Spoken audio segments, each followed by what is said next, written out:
Hi, my name is Camille, and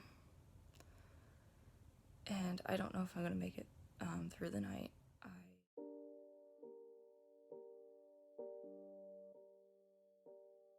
On August 27th, 2020, I had surgery.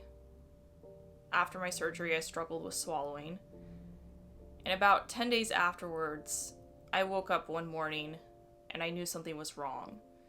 I threw off the sheets and I realized my feet were cold.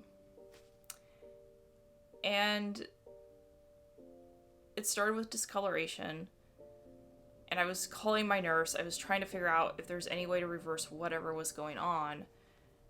And then when I went to ER on the third day, they told me I probably had Raynaud's. They gave me a Valium to try and help me sleep, and I woke up in the middle of the night with sweat pooled under my eyes.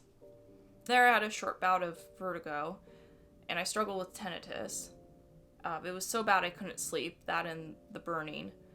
Took my temperature was normal. And I was at a point where I needed to figure out what to do because my doctors were telling me I just need to see a psychologist. They called it a psychological fever. They weren't helpful, and they just were very dismissive of what I was going through.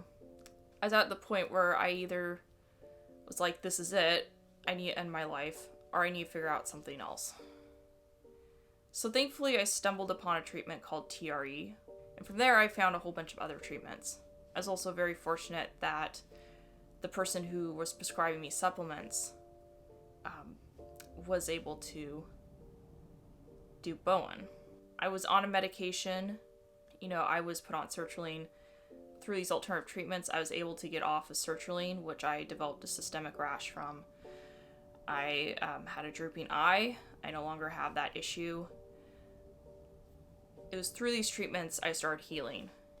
I still have my Raynaud's. And the reality is that when you have Raynaud's, that it makes functioning in the world a nuisance. Like, I have to make sure that, and doctors aren't helpful. I was told that I would never be able to reverse this condition. There's no cure for Raynaud's. And that I just have to deal with it. I have to wear warm socks. Whenever I go into the freezer to get something out, it's uncomfortable. It's a different type of uncomfortable than what it used to be. I remember in DBT, our dialectical behavioral therapy, that you were told to hold an ice cube. And so I'd hold the ice cube and it would hurt.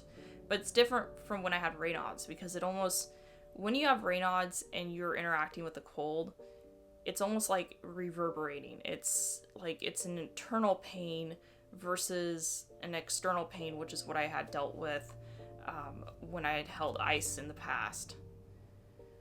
So my brother recently had his birthday, and it was cold outside, and we were mostly outside. And even though I was wearing wool socks and wool mittens, it was still cold. And I had a sort of episode over a day afterwards. So my Raynaud's have impacted my day-to-day life, and if there's a way I can reverse it, I'd love to find that out. So I've been very fortunate that I'm going to be able to see if hyperbaric oxygen therapy can reverse my condition, and hopefully that this is taken seriously as a potential way of reversing a condition that many believe is just not possible to heal. So I just want to say thank you for coming with me on this journey, and I really hope that this helps others in seeing the potential for Raynaud's.